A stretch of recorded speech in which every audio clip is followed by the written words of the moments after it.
Washington football team at the Carolina Panthers, 3.5 right now in favor of the Panthers, 43.5 your total here.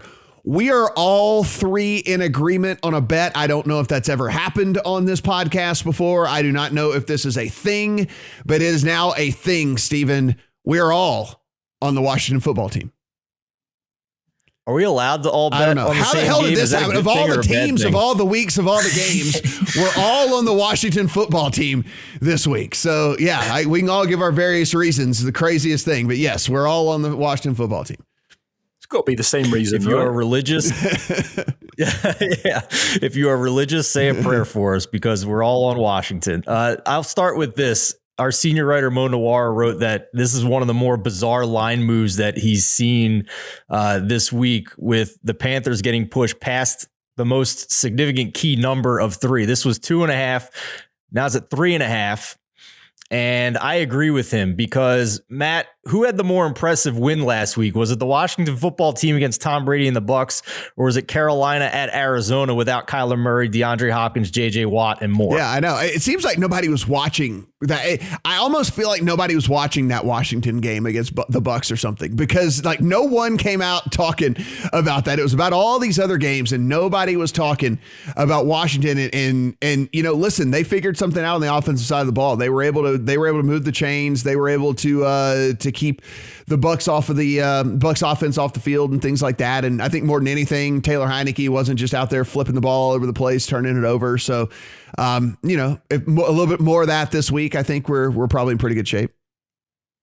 Yeah, we're getting a better number now through the most important number of all at 3. So we're getting 3.5. And I think overall, your opinion of this line really just comes down to what do you think of Cam Newton and what he's going to provide in this game? Because we've mentioned Sam Darnold was quite literally the worst quarterback in the league and one of the worst we've seen in decades statistically. And Cam Newton is joining his old team, but it's not the same coaching staff and it's not the same offensive system. So he's just like any other quarterback coming off the street here, trying to learn this offense at a rate of less than 2 weeks to be sufficient enough to give this team an edge to cover 3.5. And if you look at a chart of quarterbacks from 2017 to 2020, you'll find Cam Newton worse than every single quarterback not named Eli Manning in completion percentage over expected, and among names like Andy Dalton, Mitch Trubisky, and Joe Flacco in terms of EPA per play.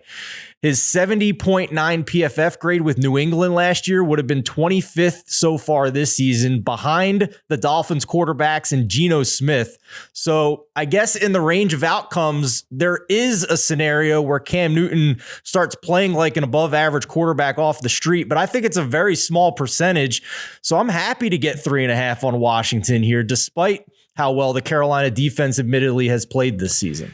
So Brad, we look at this and yeah, I mean, Cam Newton adds a different element to the offense. He can certainly run the ball. That said, the Washington, as bad as the Washington pass defense has been this year, the run defense is still a top 10 unit in the NFL. And so the way that you really attack this Washington defense is through that putrid secondary that can't cover anybody. Well, in comes Cam Newton, and one of the things we've never said about Cam Newton is Cam Newton has been able to come in and attack anybody's secondary, at least not since his MVP season. We hadn't seen any of that from Cam Newton. Let's not forget, we're only a few months away from the Patriots deciding, yeah, we'll go ahead and take the rookie. Yeah, you can go.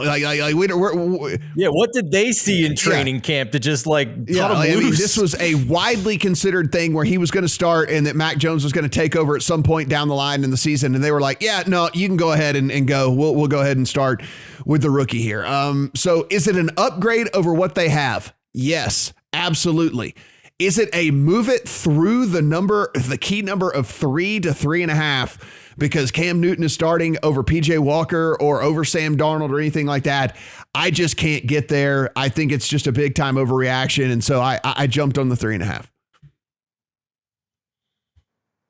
Yeah, it's the same reason for all of us, isn't it? Like if Cam Newton doesn't score those 2 touchdowns that throws one, runs one, that are on red zone. He's screaming, "I'm back!" That's all over Twitter. Like if he just runs 8 plays and PJ Walker gets the 2 touchdowns, this is still 1.5, right? Like I think everyone's just going, "Oh, Cam's back. He's scoring touchdowns. This team's good now."